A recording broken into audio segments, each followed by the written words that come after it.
Bonjour, je suis la conteuse des 1001 nuits. La dernière fois, nous avions vu que le sultan avait exploré les montagnes pour percer le secret du lac et des poissons merveilleux.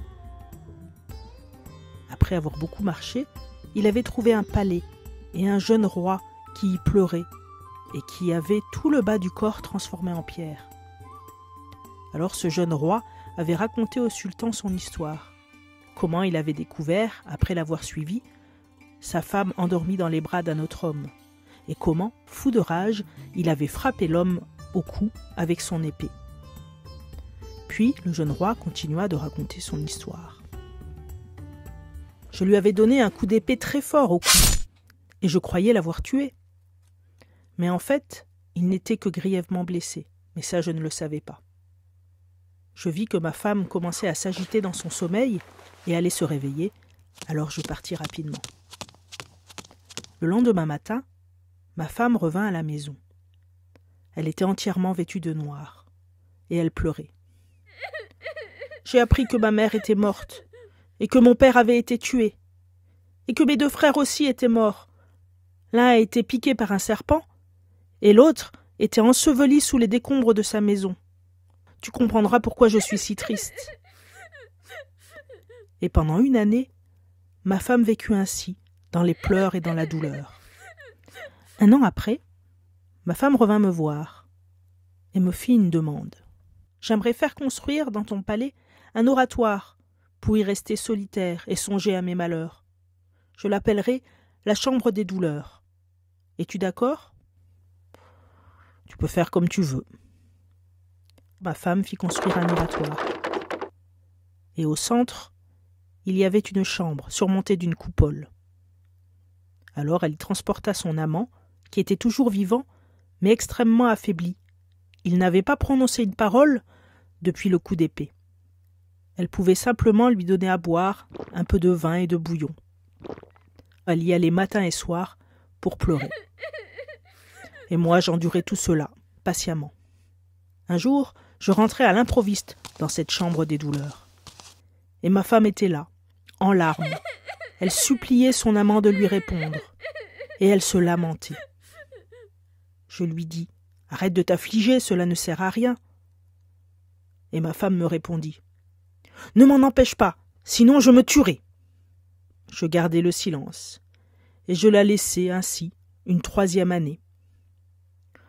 Un jour, j'étais de mauvaise humeur et j'estimais que cela avait trop duré.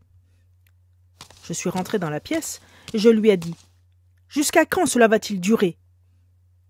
Ma femme se lamentait, disait tout son amour à son amant. Alors j'étais hors de moi et je sortis mon épée pour la frapper. Ma femme se redressa haineuse.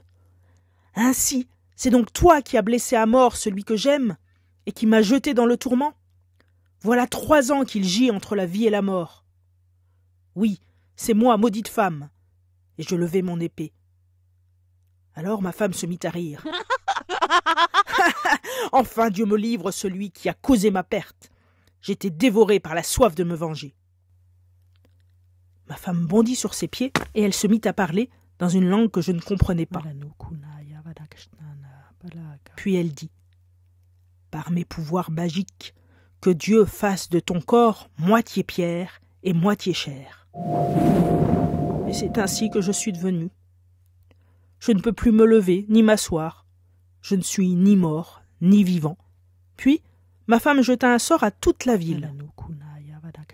Il y avait alors dans notre cité des musulmans, des juifs, des chrétiens et des zoroastriens. Et elle les transforma tous en poissons. Les musulmans en poissons blancs, les juifs en poissons jaunes, les chrétiens en poissons bleus, et les zoroastriens en poissons rouges. Et puis elle transforma aussi mon royaume.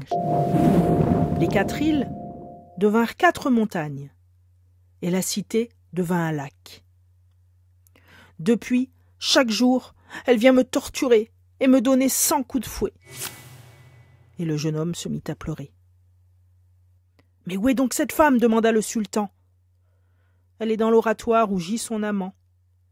Après m'avoir maltraité, elle va auprès de lui pour lui donner son bouillon. » Le sultan lui dit Mon ami, ne t'inquiète pas, je vais t'aider. » Il resta avec le jeune homme toute la nuit. Puis, il alla dans la chambre des douleurs, sous la coupole, et il tua d'un coup d'épée l'amant qui y gisait là. Il le transporta ensuite et le jeta dans un puits du palais. Puis il prit sa place sous la coupole, tenant son épée le long de son corps. L'épouse magicienne arriva, elle fouetta à nouveau son jeune époux, puis elle entra dans l'oratoire. Et là, elle se mit à pleurer et à se lamenter en disant « Seigneur, homme que j'aime, mais réponds-moi !» Alors le sultan, depuis la chambre sous la coupole, dit en étouffant sa voix « Il n'y a de force et de pouvoir qu'en Dieu le Très-Haut, le Puissant. » La jeune femme se sentit défaillir. « Es-tu guérie, Seigneur ?»